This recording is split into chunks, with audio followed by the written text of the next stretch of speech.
I shut my locker door and sighed, resting my forehead against it. That had taken way longer than Allie expected. We'd only gotten back in the middle of third period. Fortunately, we had notes excusing us from class, but I was definitely tired after running all over town to hunt down a pretty weird collection of items. The only good thing was that now that it was lunch, the day was half over, and I hadn't had time to really stop and think about what was going to happen during the tests. At least not until now. Now that I wasn't racking my brain to figure out how to get our hands on an iron horseshoe, or conversely, desperately trying to catch up to a half-missed chemistry lesson, I was thinking of nothing but the tests. And I was oscillating between defiance and anxiety when it came to actually going through with it all. I paused on the stairs looking out the window. I really hope I don't regret finding out whatever we uncover this afternoon. But it was too late to back out now. What are you doing? The familiar voice startled me out of my reverie. Hey, guys.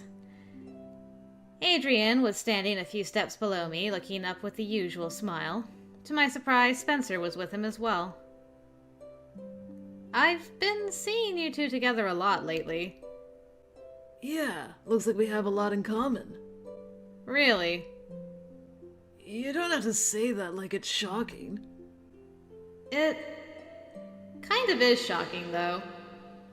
I was reading your guys' comments on the last couple of videos about Adrien being the shadow in Spencer's room. I think that's a great theory. One that I didn't stop to consider because, of course, vampires in this world can transform into a multitude of different things. So why not a shadow? If he's turned Spencer into his Raven, that would explain some things. Did I actually say? I can't remember if I said the last line. It kind of is shocking, though. We're heading to the club. You're going there too, I assume. Yeah. They continued up toward me, and the three of us went up the last flight together. You know, when I first joined the club, I never saw you in there, and now you're there all the time. Well, now there are some interesting people in it. I raised an eyebrow. Spencer and I weren't all that interesting, really. He's been helping me with my reading. Is that so? Helping with what exactly? Giving me a bit of direction. There's a lot to catch up on. I know the feeling. But still... I was surprised Spencer trusted Adrien enough to spend time with him, after what had happened and all. I mean, considering that he'd been angry and paranoid for years after what I'd supposedly done to him, it was kind of weird that he casually accepted Adrien. Why does Adrien get to suck out his life force and still be on good terms with him? Raven. Could be. It would explain some things. When we reached the club, no one else was there. That included Mark, who I had expected to see already grumpily waiting for me for our lunch, date thing that we were doing in the courtyard. Again. I was suddenly nervous. If Allie leaves me alone with him again today, I will strangle her. I still wasn't quite ready to face the reality of yesterday's kiss, and I didn't want to try to analyze it when I had these stupid changeling tests looming over me. When those were out of the way, though, Mark and I were going to have a little chat for sure. Spencer wordlessly claimed one corner of the sofa, while I sat on one of the wing chairs to wait. Adrien joined Spencer, picking up one of the books on the coffee table. He propped his feet against it as he settled into the pillows. Not reading today? I'm not here to study today. Actually, I was just waiting for me. And there was Mark. Bossy and imperious as usual. Oh, really? Waiting for Mark because you weren't going to study? What are you doing then? Actually, we were about to leave. Together? Obviously. Why else would she have been waiting for me? Wait, like... together? No. Yes. Wait, what? Adrien frowned at that. Spencer, on the other hand, didn't even look up from his book, ignoring my sister flirting. Please, you're not trying to claim you've been oblivious to how into you he is, are you? Damn, called out. Well, it's not that. I mean, he did kiss me yesterday, but I didn't know that meant he considered us official. Or together, as Adrien so eloquently put it. Given that you're her brother, it's remarkable how little you know about your own sister. What's that supposed to mean? We eyed each other when we spoke at the same time. It's been a long time since we did that. It's even more remarkable that despite how alike you are, you're still convinced she's not your sister. Are you ready? Just get in a little barb and I'm leaving. Go, Mark. Mark didn't even let Spencer respond to that. He guided me to the door without so much as looking Spencer's way. The mutual dislike was nearly palpable.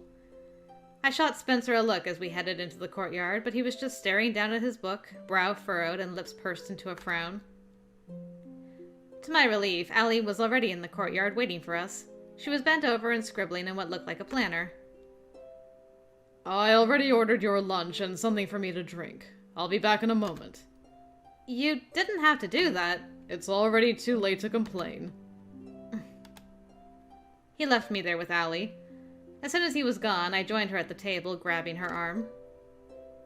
Don't you dare leave me alone with him today! Whoa! Why not? Did something happen? I felt heat creeping to my face again. Nothing much. She gave me an evil grin and closed her little book. You're turning awfully red for nothing much to have happened. No, I'm not. Shut up. I thought you were acting weird this morning, too. What exactly is going on between you two? Nothing. I mean, I don't know. Stuff?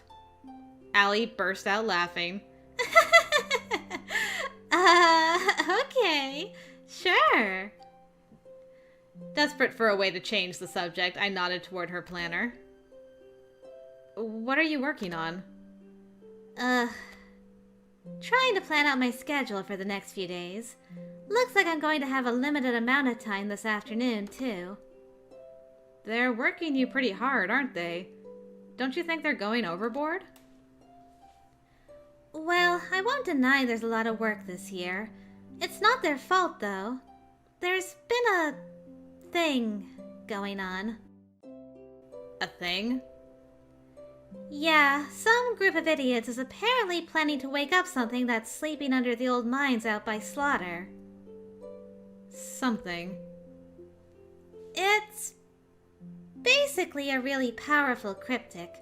We call them ancients.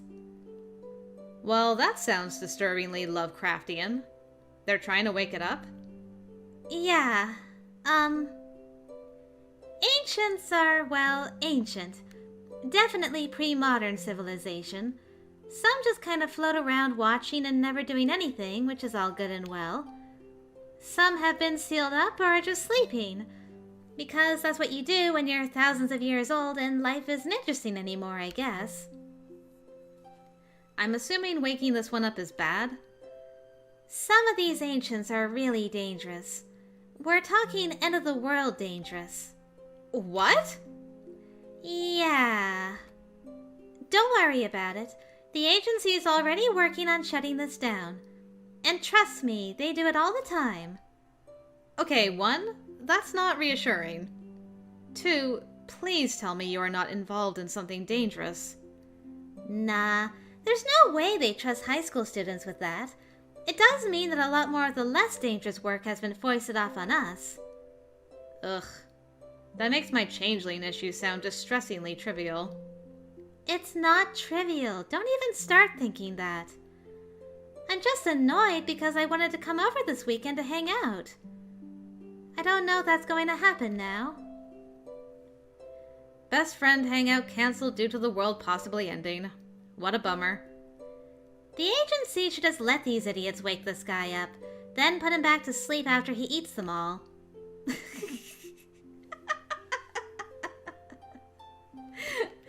I mean...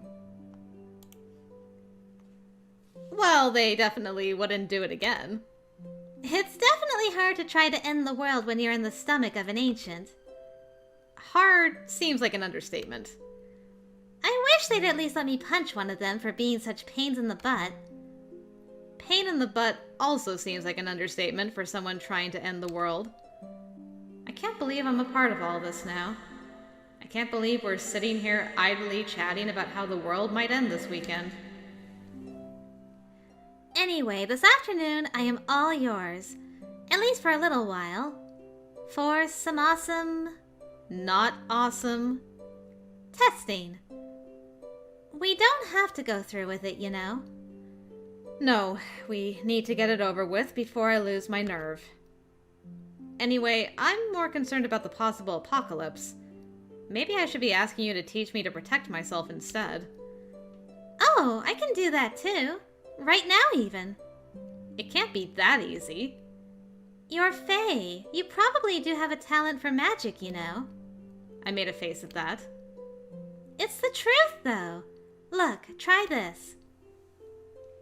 She stood and stepped away from the table, facing the other side of the courtyard. This is just a barrier-type defense spell. You imagine a wall in front of you, then use an incantation like shield or barrier. Just something that solidifies the image in your head. Add in a hand movement that defines the shape of the wall, like a straight line or an arc. And then you just... She swept her hand through the air in a horizontal line. Barrier! I didn't see a barrier, but I could definitely feel something. There was a slight ripple in the air as if something was directly in front of her. It was strange. There are variations, such as setting up a barrier that also releases a blast of energy to knock targets away from you. Huh. It was still sort of surreal watching her do magic, though not as surreal as imagining myself doing it. Want to give it a try? I don't know, What are you two doing? We both started at the sudden intrusion into our conversation. Dang it, we really need to put a bell on that door or something. Go away! We're busy testing and we don't need you. Adrien. She shot me a confused look. Hey, don't see you here, ever? Spencer was, of course, right behind Adrien, who was standing in one corner of shade fumbling to get a pair of sunglasses over his eyes. Spencer gave him a sidelong look. It's not even that bright. Bright enough. Not for sunglasses. There's plenty of shade. Vampires? Sunlight? I gestured to the clear sky overhead. Ah, I didn't know that was a real thing. I mean, he's not exactly burning up. They don't do that. They're just sensitive to the UV, I guess? It's something like that. Oh, and now he was back. And carrying the usual bag and cups from the murder. I suspected things were going to get even more awkward now. He set the bag on the table. What are the two of you doing here? Spencer was curious. He didn't know the door went anywhere other than the library, so I thought I'd show him. Hope you don't mind. Mark definitely looked like he minded, but he didn't say anything. Spencer stepped into the light and made his way to the table. So, it's not bright light in general, just ultraviolet. All bright lights hurt, but it's the UV that can do permanent damage pretty quickly. What kind of permanent damage? Trying to figure out how to defeat a vampire, Spencer? A strange expression passed over his face, and he looked away. Adrien joined him at the table and slung an arm loosely over his shoulders. He wouldn't do that. Doesn't have a reason to, does he? Spencer looked really uncomfortable, but didn't shrug Adrien's arm off. Where is this? Feels like summer. Allie was watching the two of them curiously, probably wondering when they got to be such good friends like me. I actually don't know. I think it's maybe... Oh, I'm sorry, that's Allie, not Nora. I actually don't know. I think it's maybe in the Mediterranean somewhere. That's what I've heard anyway. Anyway, I'm glad you two are here because I unfortunately have to run. Again? Yeah. Unfortunately, I saw to check in with Velos about this afternoon's plan. See ya! She grabbed her stuff and quickly fled the courtyard, leaving me alone with two vampires and my evil brother. This was definitely going to be fun. This afternoon's plan? Oh, that. Ugh. I didn't want to say anything in front of Spencer. He'd probably insist on being there, and I just didn't want that.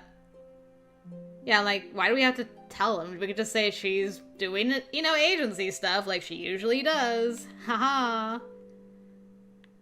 Allie is busy with her internship at the agency, as I'm sure you know.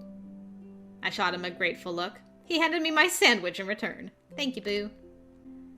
Thank you. Adrien made a face at the mention of the agency. What exactly does she do for them? She's an intern, so she does, like, intern stuff. He raised an eyebrow. She's been vague on all the details. They go around and poke at things to make sure people in the paranormal community aren't eating each other. Or anyone else. Don't make it sound like we're all terrible. Most of us are just trying to survive, you know. That was probably true enough. It didn't really help me shake the feeling that Pine Hollow had something of a paranormal National Geographic going on, though. The conversation shifted after that. Spencer peppered us all with questions about the supernatural community. He steered clear of discussing fairies, though, for which I was grateful. He mostly wanted to know about the other club members and what types of cryptics were at the school. I listened as well, since even I didn't know all of them yet. It had been a long time since I had lunch with Spencer at school. It frustrated me how it felt like we'd just completely forgotten how to interact like real siblings. But at least we could sit at the same table without arguing.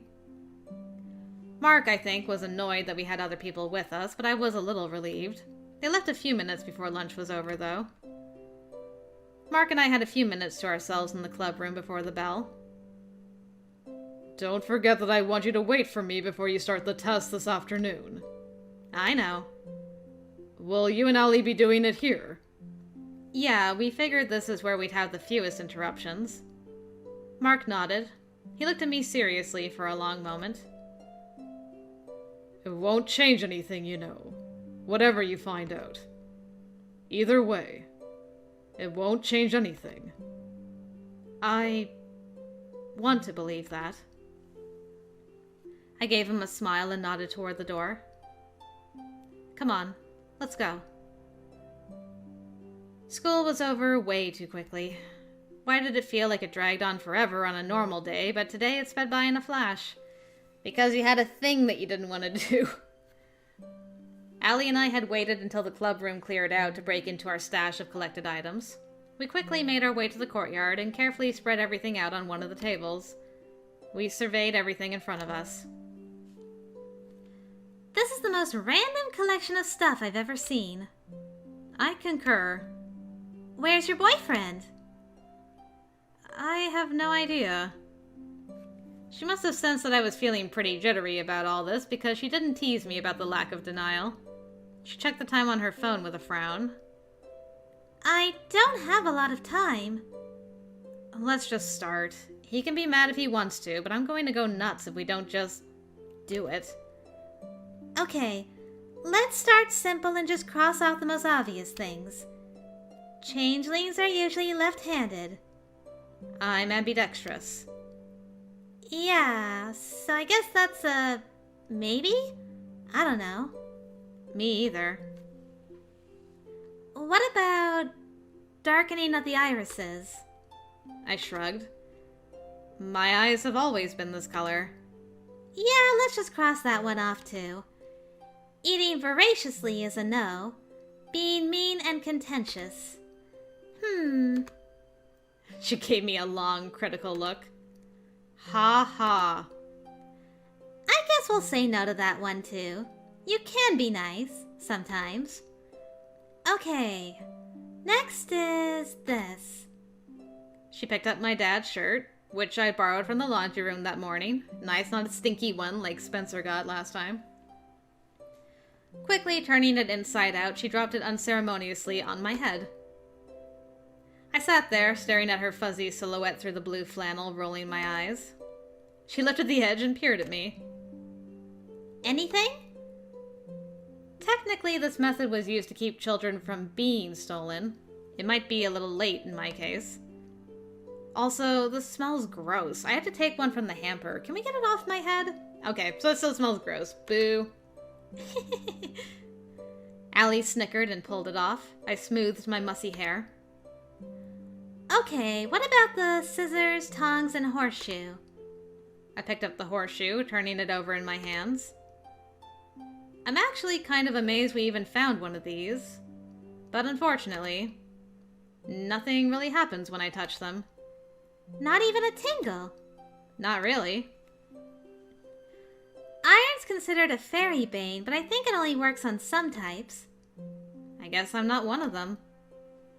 To be fair, we don't really even know how effective any of these actually are. True enough. The line between folklore and reality seems pretty blurry. Who even knows how reliable those books are? And what about the instruments? I mean, we couldn't really find bagpipes, but the flute?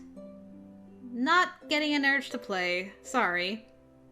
I don't think I've ever played an instrument in my life. Okay, drink this then.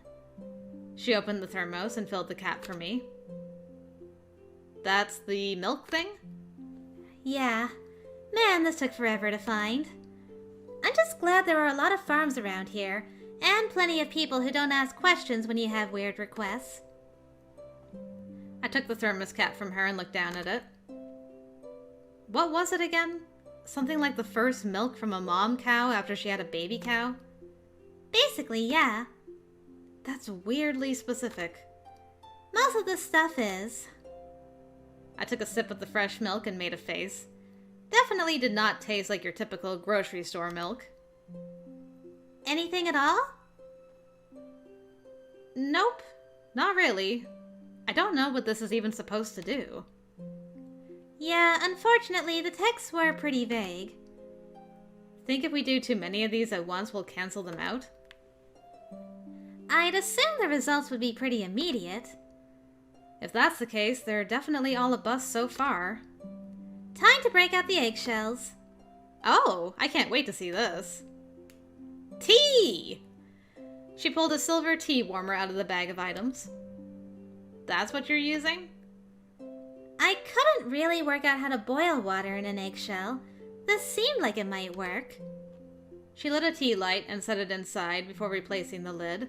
Unwrapping a few carefully preserved eggshell halves, she filled one with a bit of water and set it in the center of the tea warmer. What do you think? Well, I don't think I've seen anything like this before in my life. Ha! Really? That's what changelings say. I'm pretty sure it's what anyone would say. I mean, when was the last time you saw someone boil water in an eggshell on a tea warmer? Never. You sure you're not just saying that because you're like 800 years old and have seen trees spring up from acorns and what have you? Pretty sure, yeah. We both looked down at the eggshell in silence. Can water even boil in that thing? I think the shell might catch on fire first. Probably. I believe I asked you to wait for me before starting this.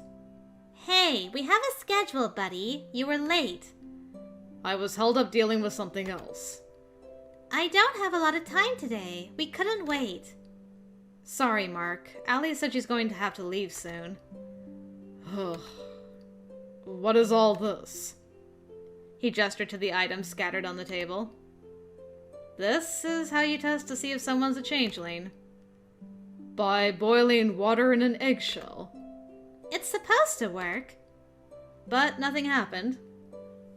I didn't feel a strange urge to giggle or make weird declarations about how old I am. But that's good, though. It just means that, well, you're not a changeling.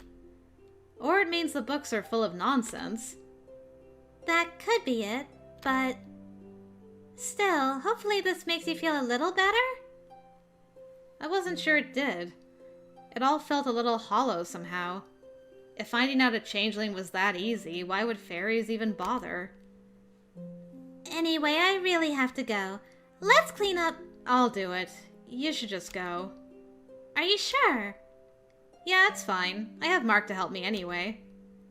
Okay. Well, I'll see you tomorrow. I can't wait to tell Spencer we tried every changeling test we could find, short of torture and murder. And you passed them all. She shot me a grin and ran through the door to the cafe. Oh, excuse me. Hi, Kaya. You know a thing or two, don't you? As she vanished, another person emerged. Kaya, the waitress from the cafe. She eyed me and Mark warily. Sorry, I'm just going on my break. Hope I'm not interrupting anything. Not particularly. She stepped into the courtyard and watched me start to gather up all our scattered test items. I dumped the eggshell water out in a nearby bush and leaned to blow out the candle in the tea warmer. Kaya watched me, amused. Worry there's a changeling in your midst. Mark stepped between the two of us, frowning slightly. And what makes you say that? Water in eggshells is one of the most well-known methods to trick them into revealing themselves. She met my eyes and smiled. It doesn't really work much anymore. Nice try, though. I gave her a wan smile. Good to know. She wandered over and poked at some of the things on the table. You tried the first milk one, too. You guys are pretty determined. Well, yeah. She tipped her head back and regarded me quietly as I started to clean up. It must be difficult when all you have to go on are dusty old books with outdated information and half-baked folk remedies. Little bit. I might be able to help point you in the right direction if you want. Free of charge. What do you think, Mark? I mean, Mark already told us that the murder doesn't do anything for free, and we've talked with Kaya before, and she commented on us being like, we gotta do a favor for a favor thing.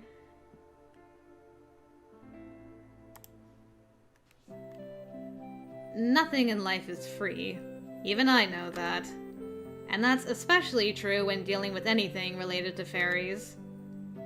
I'm not Fae, just so you know. I eyed her pointed ears.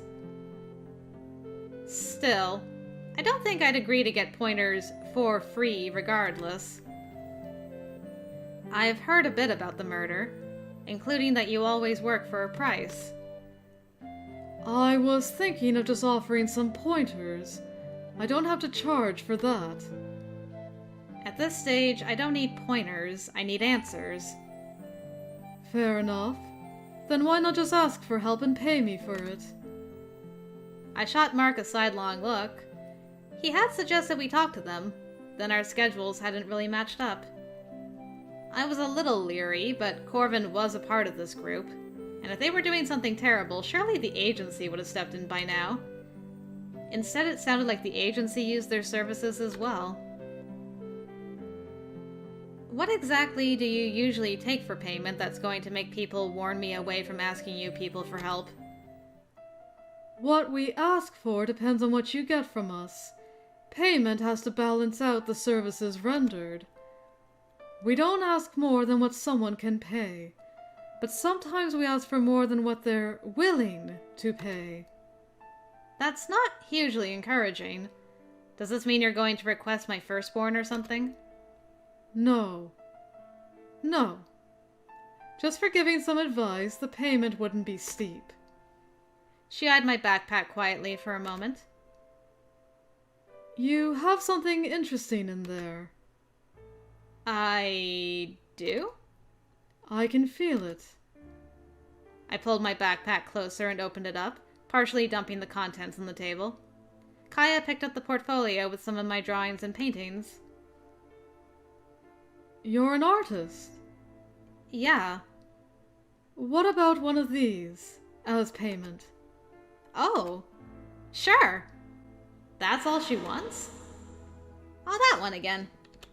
It's a good one. She opened the portfolio and quickly went through the drawings and canvas boards, pulling out a small one, a white-haired horned woman in a bed of shadowy leaves. Then I'll take this one. If, of course, you want my help. Can you help me? Maybe. It depends on what you want.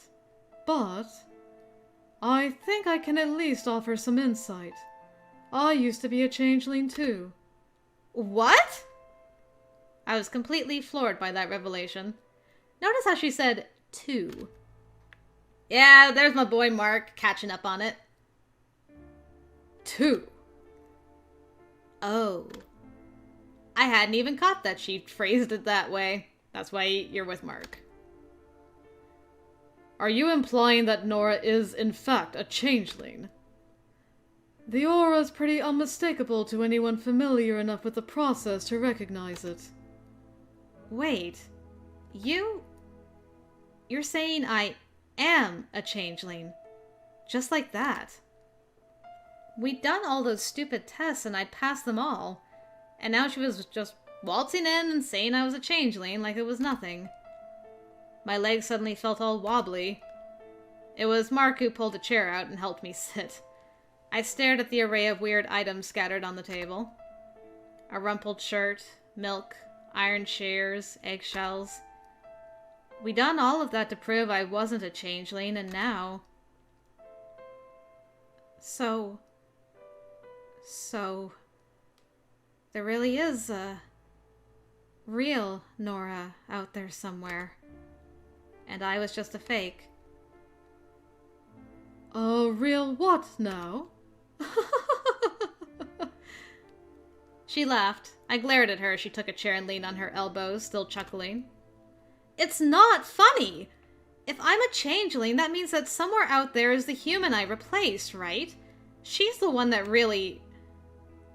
My voice faltered and I swallowed hard, trying to steady my voice. She's the one that really belongs with my family. That's a really old-school way of looking at it. Though given where you've gotten your information, I can't say I'm surprised about that. Perhaps you should stop dancing around the subject and simply explain what you know. Fair enough. But let me ask you first. What do you know about changelings? Well, what I've read, they take a human baby and replace with either a fairy baby or an adult fairy, or a log, you know, whatever. The human baby grows up in fairy while the replacement stays with the family. And there are supposed to be ways you can force the fae to return the stolen child. I waved my hand at the table. Clearly, those don't work. That's not to say there was never any truth in them. But fairies aren't stupid. The same tricks won't work on them forever. I guess that's true. That part aside, the changeling process is a little more complicated than books would have you believe. Complicated in what sense? Look, let's go inside. I don't want to talk about it out here. Fairies don't like their secrets revealed, and I don't know who might be listening. I shot Mark a look, but stood. Okay, let's do it.